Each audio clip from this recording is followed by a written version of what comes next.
ऐसा लगता था जैसे उस साल शरद ऋतु अचानक आ गई थी। 1 सितंबर की सुबह सेब फल जैसी कड़क और सुनहरी धूप वाली थी।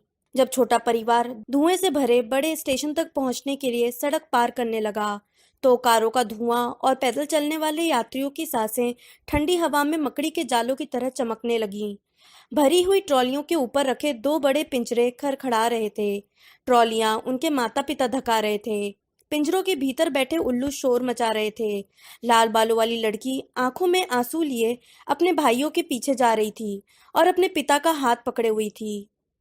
बस कुछ ही समय की बात है, कुछ समय बाद तुम भी उनके साथ जा सकोगी, हैरी ने उससे कहा। 2 साल लगेंगे, लिली बोली।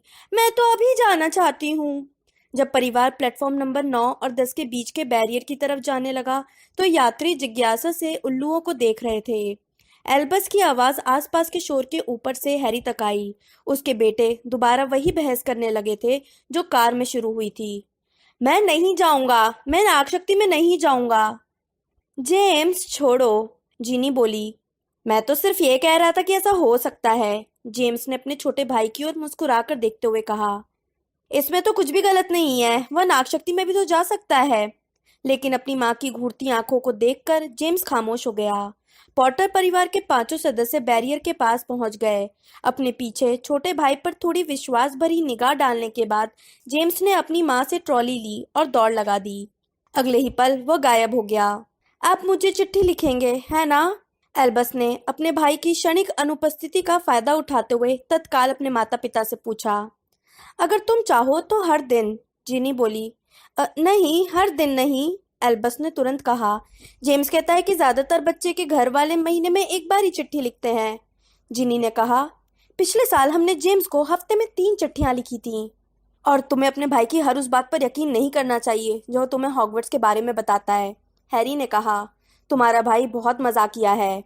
साथ साथ उन्होंने दूसरी ट्रॉली को आगे धकाया और गति पकड़ ली। बैरियर के करीब पहुंचकर एल्बस ने घबरा कर मुंह बनाया, लेकिन कोई टक्कर नहीं हुई। इसके बजाय परिवार प्लेटफॉर्म नंबर 9:45 पर पहुंच गया, जहां लाल हॉगवर्ट्स एक्सप्रेस धुआं उड़ा रही थी। मोटे सफेद धुएं के कारण कोहरा इतना ज्यादा था कि सब कुछ धुंधला दिख रहा था। अस्पष्ट आकृतियां धुएं में खड़ी थी, जिनके बीच जेम्स पहले ही ओझल हो चुका था। वे कहाँ हैं? एल्बस ने चिंता से पूछा और धुंधली आकृतियों को घूरने लगा। जब वे प्लेटफॉर्म पर रास्ता बनाते हुए उनके पास से गुजरे, जिनी ने तसल्ली देते हुए कहा, हम उन्हें ढूंढ लेंगे। लेकिन धुआं इतना गहरा था कि किसी को भी पहचान पाना मुश्किल था। धुंध में छिपे लोगों की आवाजें अस्वाभाविक रूप से तेज लग रही थी। हैरी ने पर्सी को झाड़ू नियमों के बारे में जोर से भाषण देते सुना और इस बात पर खुश हुआ कि उसे रुककर हेलो नहीं कहना पड़ा। एल्बस, मुझे लगता है कि वे लोग वहां हैं, जीनी ने अचानक कहा। 4 लोगों का समूह धुंध में से निकल रहा था और बिल्कुल आखिरी डिब्बे के पास खड़ा था। उनके चेहरे तभी साफ दिखे जब हैरी, जिनी, लिली और एल्बस उनके ठीक पास पहुंच गए। हाय, एल्बस ने बहुत राहत में दिखते हुए कहा। रोज हॉगवर्ट्स के बिल्कुल नए दुशाले पहनी हुई थी। उसने एल्बस को मुस्कुरा कर देखा। तो गाड़ी ठीक से पार्क कर दी? रॉन ने हैरी से पूछा। मैंने तो कर दी। हरमाइनी को तो यकीन ही नहीं था कि मैं मगलू ड्राइविंग टेस्ट में पास हो सकता हूँ, है ना? उसे तो लगता था कि मुझे टेस्ट लेने वालों पर जादू करना पड़ेगा। नहीं, मैंने ऐसा नहीं सोचा था, हरमाइनी ने कहा। मुझे तुम पर पूरा भरोसा था।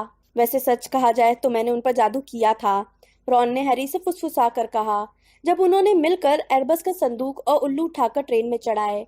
मैं सिर्फ विंग मिरर में देखना भूल गया था, और सच तो यह है कि इसके लिए मैं अति संवेदक समूहन का इस्तेमाल कर सकता हूँ।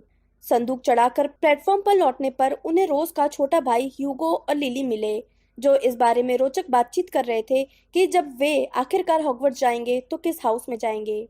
अगर तुम गरुड़द्वार हाउस में नहीं गए तो हम तुम्हें खानदान से निकाल देंगे, रॉन बोला, लेकिन कोई दबाव नहीं। रॉन! लिली और ह्यूगो हंसे, लेकिन एल्बस और रोज गंभीर दिख रहे थे।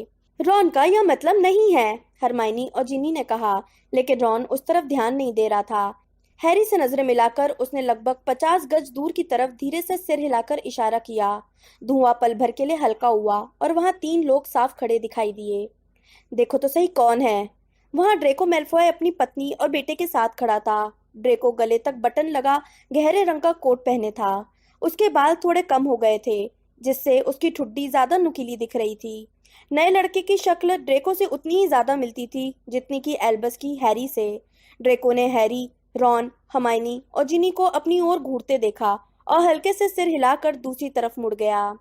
तो वह स्कॉर्पियस है, रॉन ने धीरे से कहा। रोज तुम उसे हर टेस्ट में जरूर हराना। ईश्वर का शुक्र है कि तुम्हें अपनी माँ का दिमाग मिला है।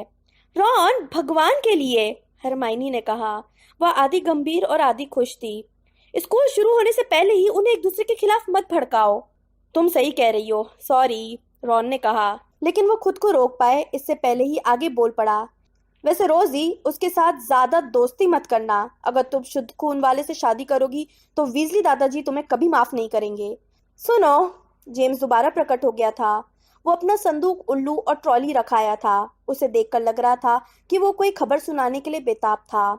टेडी वहां पर है, उसने हाँफते हुए कहा और अपने कंधे के पीछे धुएं के उड़ते बादलों की तरफ इशारा किया। उसे अभी देखा है और जानते हो कि वो क्या कर रहा है? विक्टोरिया को चूम रहा है। उसने वयस्कों की तरफ देखा। जाहिर है उनकी उदासीन प्रतिक्रिया से उसे निराशा हुई।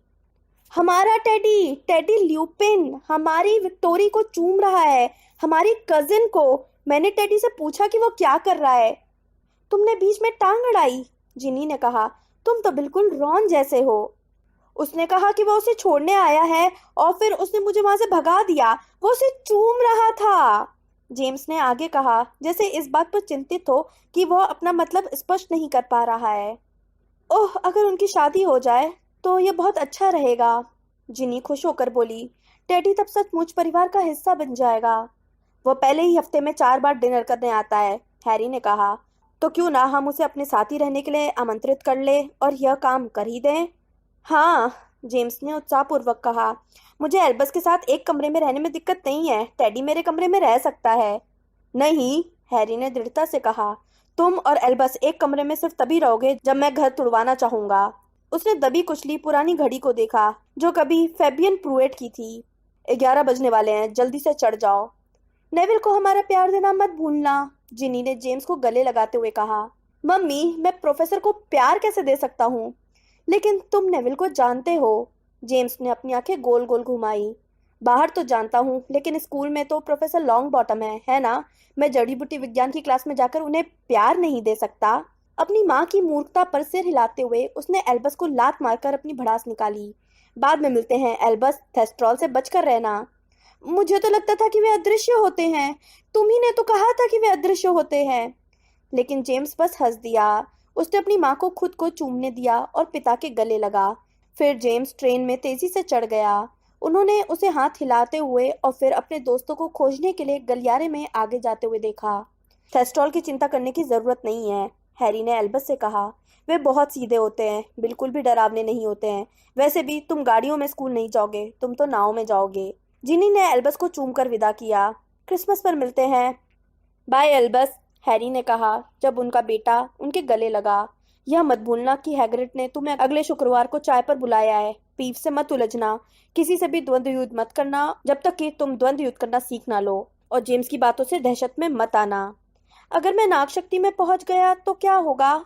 उसकी यह फुसफुसाहट सिर्फ उसके पिता के कानों के लिए ही थी। हैरी जान गया कि विदा लेने के पल के कारण एल्बस यह बताने के लिए मजबूर हो गया था कि उसका डर कितना बड़ा और सच्चा था।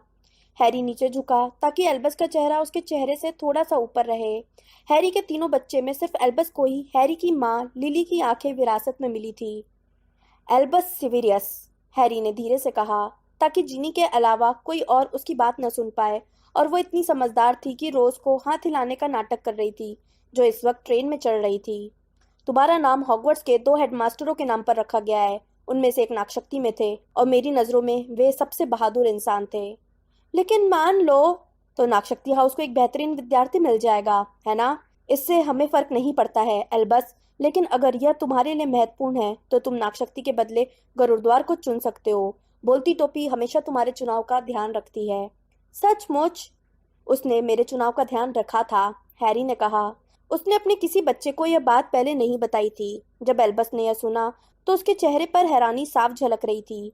लेकिन अब लाल ट्रेन के दरवाजे बंद होने लगे थे और माता पिता आखिरी मिनट में बच्चों को गले लगाने और याद दिलाने के लिए आगे बढ़ रहे थे। एल्बस कूद कर ट्रेन में चढ़ गया और जिनी ने उसके पीछे दरवाजा बंद कर दिया। विद्यार्थी अपने करीब की खिड़कियों से सिर बाहर निकाल रहे थे। ट्रेन के अंदर और बाहर बहुत सारे चेहरे हैरी की तरफ मुड़े हुए थे। वे सब घूर क्यों रहे हैं? एल्बस ने पूछा जब वह और रोज बाकी विद्यार्थियों को देखने के लिए मुड़े। तुम उसकी चिंता मत करो, रॉन बोला। वे मुझे देख रहे हैं, मैं बहुत मशहूर हूँ। एल्बस, रोज, ह्यूगो और लिली हंस दिए।